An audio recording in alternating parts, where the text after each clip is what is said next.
tersebut ditenggarai juga dilakukan terhadap sejumlah tahanan hati nurani. Mari simak info selengkapnya. Parlemen Indonesia diserukan memainkan perannya agar menghentikan genosida dan penganiayaan yang dialami oleh praktisi Falun Gong atau Falun Dafa. Apalagi praktek kekejaman tersebut sudah berlangsung selama 21 tahun secara tak manusiawi di Tiongkok oleh Partai Komunis Tiongkok. Saya sudah 2 kali dikirimi surat oleh Falun Gong atau Falun Dafa Indonesia HFDI, Ketua Umumnya IR Gatot Macali. Mereka berharap Parlemen Indonesia dapat berbuat untuk menolong mereka. Saya pikir Parlemen Indonesia melalui hubungan bilateral atau multilateral, BKSAP dapat membicarakan hal ini agar pembunuhan brutal ini dapat dihentikan.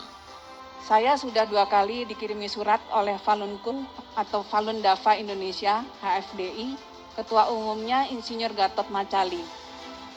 Mereka berharap Parlemen Indonesia dapat berbuat untuk menolong mereka.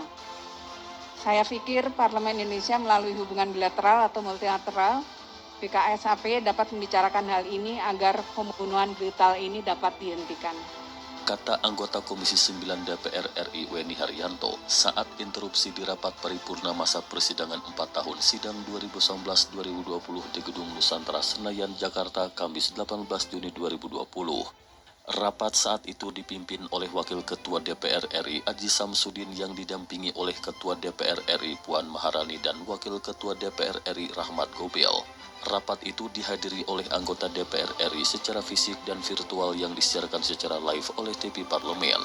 Politikus Partai Golkar dari Dapil Jawa Barat 6 itu memaparkan bahwa transplantasi organ tubuh memang sangat dibutuhkan di dunia. Ditambah lagi donor organ tubuh sangat ditunggu-tunggu di dunia. Sehingga kata Weni harga organ tubuh menjadi sangat mahal di dunia internasional. Akan tetapi, Weni mengungkapkan keganjilan yang terjadi di Tiongkok. Pasalnya donor organ transplantasi di Tiongkok dilakukan tanpa menunggu waktu yang lama. Hal demikian dikarenakan sumber organ berasal dari tahanan yang dibunuh secara tak manusiawi khususnya terhadap tahanan hati nurani. Di Tiongkok masa tunggunya hanya sekitar sampai 2 atau 4 minggu saja. Mengapa begitu cepat? Karena 90% sumber transplantasi organ di Tiongkok berasal dari tahanan yang dibunuh secara tak manusiawi. Sumber utama suplai organ dari tahanan-tahanan yang terdiri praktisi Falun Gong atau Falun Dafa, yaitu orang-orang yang berlatih spiritual yang jumlahnya ratusan juta di seluruh dunia, yang ditangkapi karena jumlahnya mengancam Partai Komunis Tiongkok. Ujarnya. Weni menambahkan, tak hanya terhadap praktisi Falun Gong, praktek transplantasi tersebut juga dilakukan terhadap minoritas Muslim Uighur, Buddha Tibet, dan penganut Kristen rumahan. Tapi di Tiongkok masa tunggunya hanya berkisar 2-4 minggu saja. Mengapa begitu cepat? Karena 90% sumber transplantasi organ di Tiongkok berasal dari tahanan yang dibunuh secara tidak manusiawi. Dan sumber utama suplai organ adalah dari tahanan-tahanan yang terdiri dari atas. Yang pertama, praktisi Falun Gong atau Falun Dafa, yaitu orang-orang yang berlatih spiritual yang jumlahnya ratusan juta di seluruh dunia, yang ditangkapi karena jumlahnya mengancam PKT atau Partai Komunis Tiongkok. Kemudian yang kedua, golongan minoritas Uighur. Yang ketiga, orang Tibet. Yang keempat, penganut gereja Kristen rumahan. Praktek tersebut dilakukan di bawah kekuasaan otoriter Partai Komunis Tiongkok yang berlangsung selama lebih dari 70 tahun, ditambah dengan kondisi negara yang sedang tidak berperang. Rezim PKT sudah menyebabkan 80 juta kematian rakyat secara tidak wajar, khususnya selama 21 tahun terakhir penganiayaan genosida terhadap Falun Gong atau Falun Dafa di mana ribuan praktisinya telah dianiaya hingga meninggal dunia ratusan ribu. Ujarnya.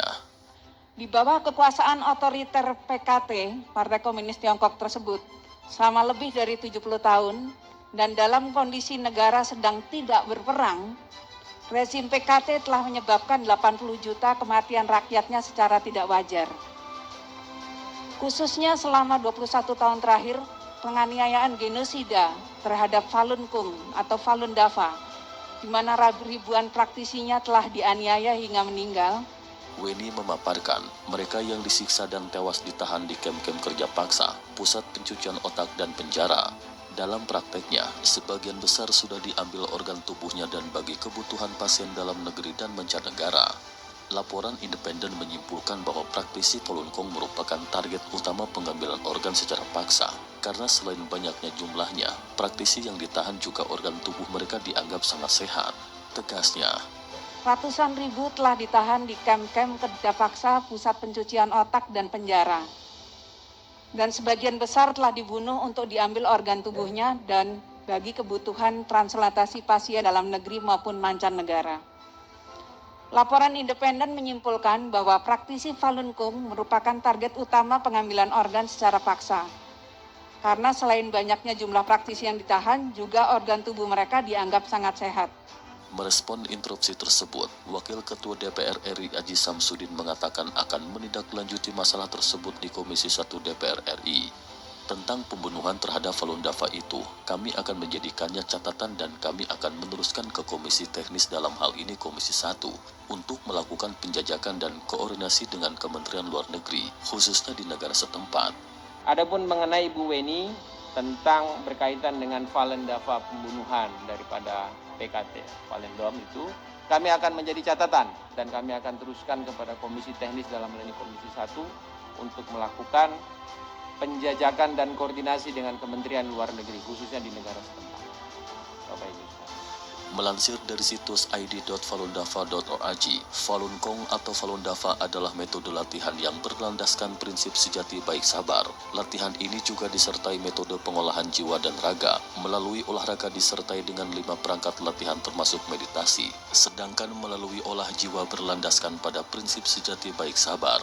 Selama puluhan tahun sejak Falun Dafa diperkenalkan ke masyarakat secara luas sejak pertama kali pada tahun 92, kini telah menunjukkan manfaat bagi jiwa dan raga bagi yang berlatih Falun Dafa. Mereka yang berlatih mendapatkan banyak manfaat mulai dari kesehatan secara jiwa dan raga serta penerapan prinsip sejati baik sabar dalam keseharian mereka. Selama bertahun-tahun sejak 1959 silam hingga sekarang, latihan itu secara gencar menjadi korban hoaks dan fitnah. Kabar hoaks yang menerpa terhadap metode olah jiwa dan raga ini tak hanya berkembang pesat di Tiongkok, namun turut menyebar ke seluruh dunia. Kasus hoaks yang menimpa terhadap Falun Gong lebih menyeramkan efeknya untuk menghasut kebencian. Hoaks yang menyerang terhadap praktisi Falun Gong beragam seperti tuduhan aliran sesat, anti pemerintah Tiongkok, anti sosial dan HAM, berpolitik dan terlibat aksi bunuh diri dengan bakar diri serta sebagainya. Aktor utama isu ini yakni mantan Sekjen Partai Komunis Tiongkok PKT Chiang Zemin. Pada mulanya Chiang Zemin mengeluarkan 3 perintah terkait Falun Gong yakni cemarkan reputasinya, bangkrutkan secara finansial dan hancurkan secara fisik. Bahkan Chiang Zemin dengan kroninya memanfaatkan kedubes Tiongkok di seluruh dunia untuk melakukan intervensi kepada pemerintah setempat, turut mengekang aktivitas Falun Dafa dengan berbagai hoaks, fitnah, dan propaganda. Tindakan itu dilakukan dikarenakan Falun Gong lebih populer dari Partai Komunis Tiongkok di daratan Tiongkok pada waktu itu. Apalagi sejak berkuasa pada tahun 1949, karakteristik dasar Partai Komunis Tiongkok adalah palsu, bengis, murka, otomatis memusuhi dan ingin membasmi sejati baik sabar.